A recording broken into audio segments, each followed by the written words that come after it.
guys, I'm Layla. Welcome to Raid Lore Stories. Today's lore story is going to be for Emic Trunkheart. At the time of this recording, he is the new fusion champ, right? It's a hybrid fusion. So I hope you guys enjoy his lore story.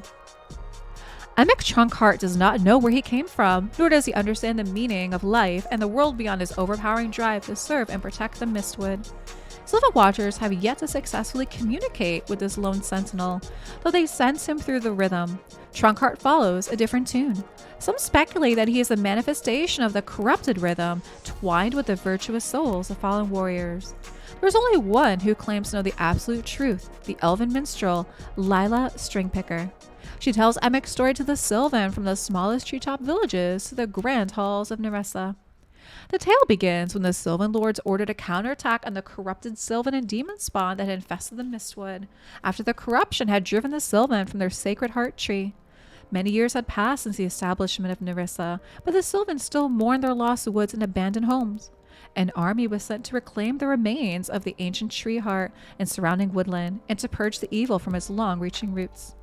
The battle lasted for days. The Sylvan Watchers fought with such fierce determination that the demon spawn could not afford to take any of them prisoner.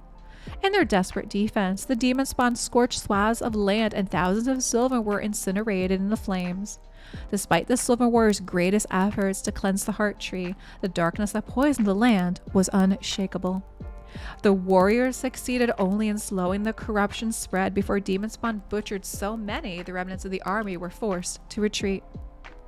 The sacrifice of these warriors was instrumental in the war against evil, buying time for the eventual halting of the corruption by Shadowkin, Sylvan, and Sky Iron dwarves years later, and their contributions helped to quell the malice from further ravaging the forest.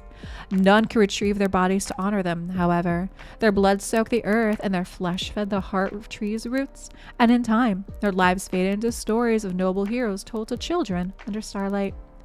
But the heart tree remembered them.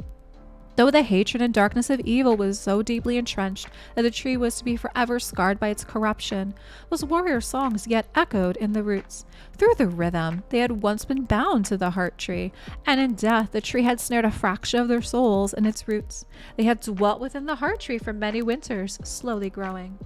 It is at this part of the story where the minstrel claims she herself played a vital role. Lila had been traveling the Mistwood scorched lands in search of long-forgotten symphonies. While avoiding detection from maddened fae dwelling there, she heard a peculiar tune and followed the blackened husk of the tree heart. From beneath the rotten bark came a faint heartbeat that pounded in reply when she knocked on the soft wood. She dug into the tree with a knife, pulling away dead mulch to find a small part of a healthy brown wood beneath. This twisted and shook, morphing into a figure of a warrior, no doubt in memory of the Sylvan Watchers who had fallen at the foot of the tree years before. Lila tried to take this little warrior with her, but the fae refused to leave its birth grounds, so she continued her travels alone. She ventured the dangerous woodlands for the remainder of the season and was awoken one night by a demon spawn dragging her through the thorns. The minstrel kicked and screamed, knowing in her heart that none would come to her aid.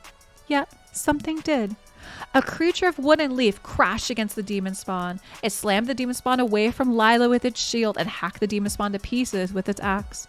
This unknown savior resembled the little wooden figure she had found before. It was fully grown and resounding with not only a profound, noble will to defend, but also a frightful, vengeful power that would see its purpose through with no remorse. Lila named it Emic Trunkheart and spread the tale of a creature forged from the sacred heart tree and heroic souls. How much of the minstrel's story is fictitious remains to be seen, but Sylvan Watchers have witnessed a fae that matches her description, fighting threats from the corruption that still pollute the land, and felt its strange presence in the rhythm. A silent, armored-looking figure, appearing as if withered from wood, patrols the regions surrounding the sacred grove, watching anyone who enters its domain. Whether or not it would attack Sylvan is unknown. None have been brave enough to get close. Unsettled by the mysterious creature, the Sylvan hope it will strike the same fear in the hearts of any who dare to harm the forest. Wow, okay, so what do you guys think of this story for Emic? Very interesting. Any Marvel fans here? I don't know. I kind of get this like Groot vibe from him. I am Groot, right? So Lila ends up finding him as like this little wooden thing. And then he grows up to look like this. And it just seems like he has the Twitch chat's going, I am Groot. Yeah, it is an interesting story. And so he basically has this urge to just fight and defend. Doesn't really seem like maybe he's not necessarily conscious himself. I don't know. Very, very interesting story. Guys, drop me some comments down below what you think of the story for Emic Trunkheart, and thank you so much for watching.